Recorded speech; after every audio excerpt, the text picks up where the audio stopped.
இன்னைக்கு டே 19 லஞ்ச் சீரிஸ்ல ஒரு protein rich and highly நியூட்ரிஷியஸான ஒரு லஞ்ச் தான் குக் பண்ண போறோம்.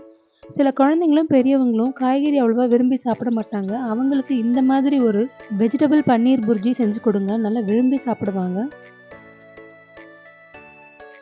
ஃபர்ஸ்ட் நான் பன்னீர் புர்ஜி செய்யறதுக்கு பன்னீர் எடுத்து நல்லா கிரேட் பண்ணிக்கிறேன்.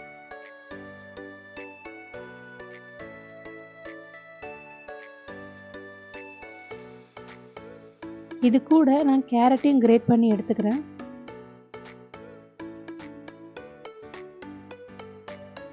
இப்போ ஒரு பேனில் கொஞ்சமாக எண்ணெய் ஆட் பண்ணிக்கோங்க.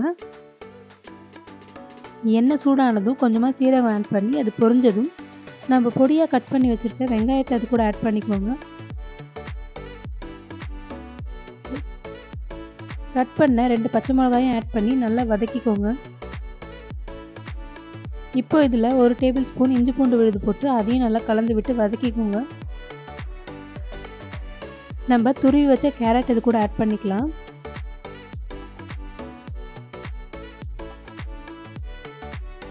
கூடவே பொடியாக நறுக்குன கேப்சிகமும் ஆட் பண்ணிக்கிறேன். இது கூட நீங்கள் பீன்ஸ், பச்சை பட்டாணி, முட்டைகோஸ்னு எல்லா வெஜிடபிளும் ஆட் பண்ணி சமைக்கலாம். எப்படி சமைச்சாலும் நல்லாயிருக்கும். இப்போ பொடியாக நறுக்குன தக்காளி ஆட் பண்ணி அதையும் நல்லா போட்டு வதக்கிக்கிறேன்.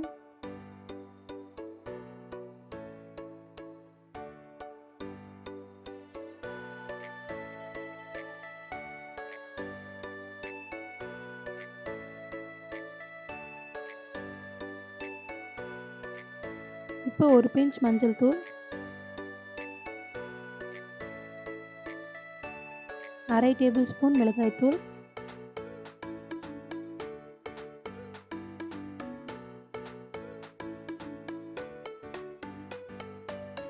1/2 டேபிள் ஸ்பூன் கொத்தமல்லி தூள்,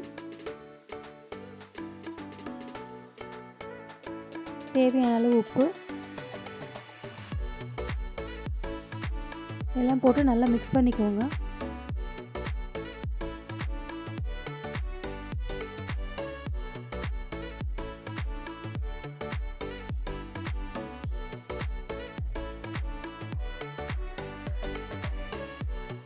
நல்லா வதங்கினதுக்கு அப்புறம் கொஞ்சமாக தண்ணி ஆட் பண்ணிக்கோங்க.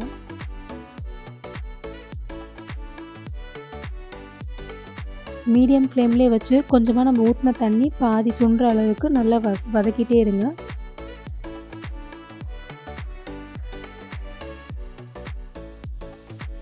இந்த ஸ்டேஜில் நம்ம துருவி வச்சுருக்க பன்னீர் அது கூட ஆட் பண்ணிக்கலாம். பன்னீரை நல்லா கலந்து விட்டுக்கோங்க.